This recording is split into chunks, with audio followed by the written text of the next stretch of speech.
ভারতের action drama ঘরানায় আবারও নতুন খেল দেখাতে এসেছে ধুরন্ধর। গ্লসি ভিএফএক্স, তারকার ভিড় আর সত্য ঘটনার গন্ধ সব মিলিয়ে দর্শকের উত্তেজনা তুঙ্গে।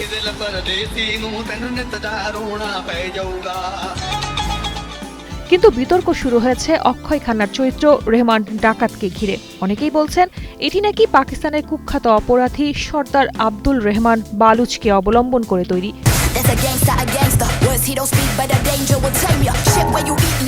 রেহমান বালুচ, যার জন্ম 1980 সালে, পাকিস্তানের আন্ডারওয়ার্ল্ডে যিনি কিশোর বয়স থেকেই নির্মমতার ছাপ রেখেছিলেন। পরিবার থেকেই ছিল অপরাধ জগতের সংস্পর্শ।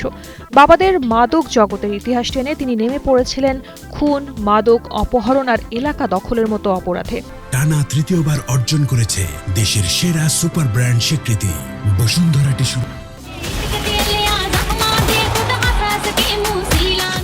মাত্র 13 বছর বয়সেই তার ওপর ওঠে খুনের অভিযোগ। করাচিতে তার নাম শুনলেই মানুষ ভয় পেত। 2009 সালে পুলিশের গুলিতে তার মৃত্যু হয়।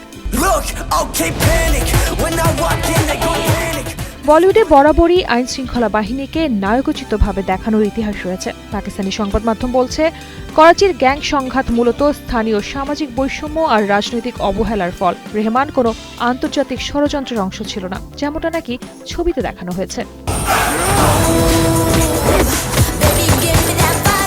সিনেমায় রয়েছে রণবীর সিং, সঞ্জয় দত্ত, আর মাধবন, অক্ষয় খান্না ও অর্জুন রামপাল। এই সিনেমার বাজেট 280 কোটি থাকলেও মুক্তির প্রথম দিনেই কামিয়েছে 28.60 কোটি রুপি, যা বাংলা টাকায় প্রায় 35 কোটি। শার্লিন সুমি, কালের কণ্ঠ।